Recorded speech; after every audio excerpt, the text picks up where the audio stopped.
In Prime Minister, we follow former New Zealand Prime Minister Jacinda Ardern from 2017 until 2024. In 2017, Jacinda is the second in charge of her political party, and 2 months before an election in New Zealand, the leader of her party resigns, and suddenly Jacinda is chosen to be the leader of her party, and she has to hold a quick campaign 2 months before the election.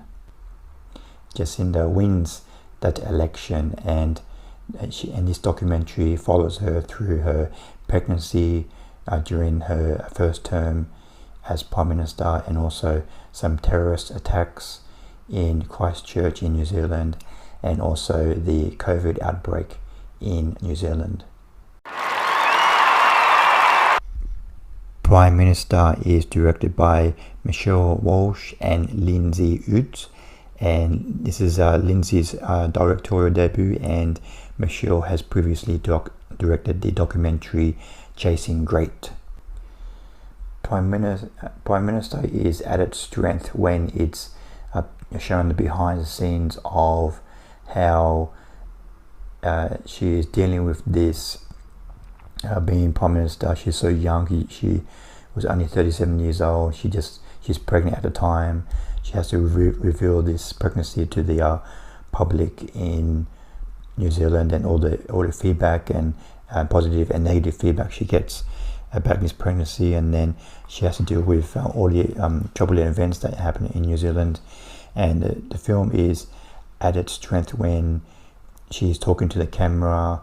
I think her boyfriend at the time is, or fiance at the time, is filming her behind the scenes, and she's talking to the camera, and we get to see how she's feeling, how she's dealing with all these situations, and all the anxiety that she feels.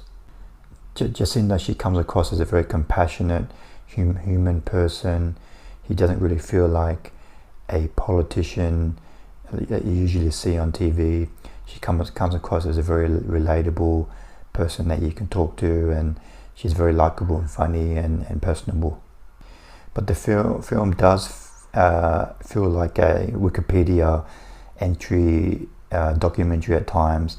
It just goes through the motions. It just goes through the events from 2017 to 2024 of her 2 terms as Prime Minister.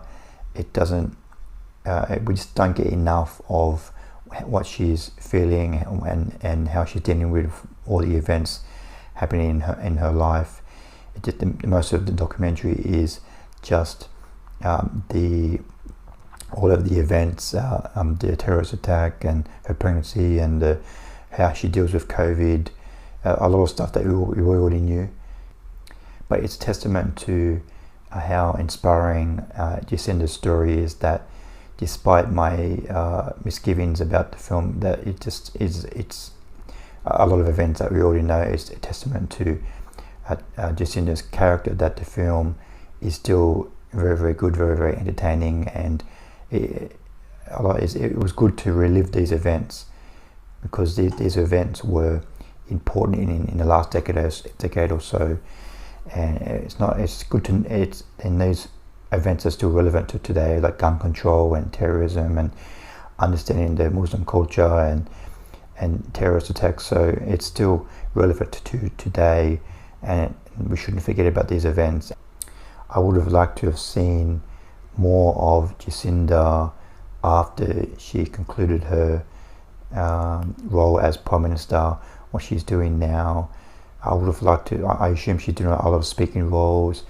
I would have liked to have seen more of that, how she's talking to women, how she's an inspiration to future generations of women.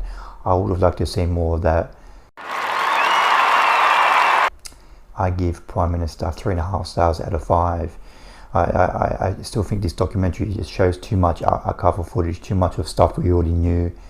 But if you're not very familiar with this Jacinda as the Prime Minister, you probably get more out of this film than I did.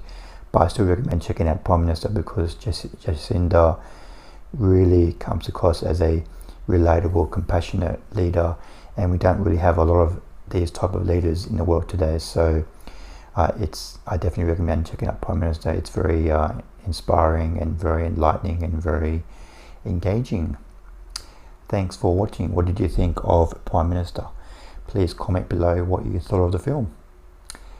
Thanks for watching. See you next time. Bye.